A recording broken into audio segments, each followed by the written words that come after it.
Does it worry you, this new Rishi Sunak website, where people can type out their mortgages and under interest rates, if they get up to 5%, they can see, for example, just how much more they'll be paying every single month? It's a punchy move. It's a punchy move, but I think it's aimed at the general electorate. It's not aimed at the important electorate, which are the people who are going to be voting, making the choice between Sunak and Liz Truss. And the issue will be, I think they'll think it's just a gimmick.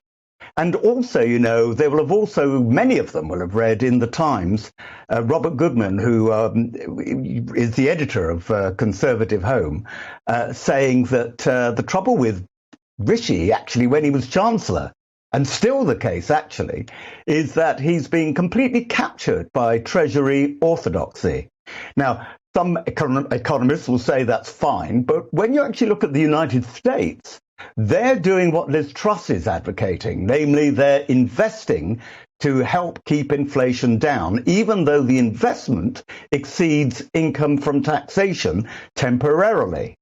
And you know what? The US dollar is going up compared with the pound. It's going up compared with the euro. And that's because the markets believe that the Americans are getting it right. And the Europeans, including Rishi Sunak, are getting it badly wrong. Well, I suppose this is the fascinating point about having this battle on economics.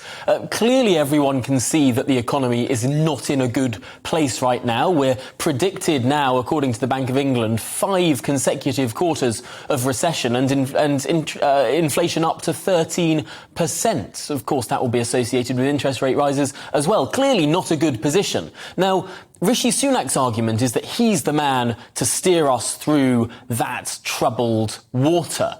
However, I suppose one of the things going against him is that he was the man that, some might argue, drove us into that water in the first place. That's precisely the case. And people will say, look, he was Chancellor for 2 years.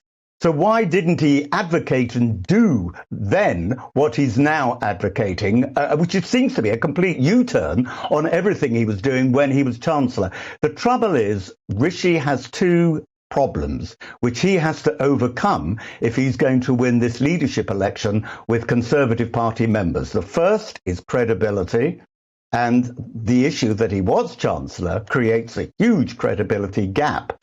And the second one is loyalty. We mustn't forget that Conservative Party members, ordinary members out there, are pretty loyal people. And, you know, yesterday it was that the YouGov polling company did a poll, which you've mentioned at some length, Tom. And one of the questions which they asked was, all right, if Boris were on the ballot paper, how would he do in a leadership election? If it was 3 of them, Boris, Rishi and Liz, and Boris would win with 40% of the vote.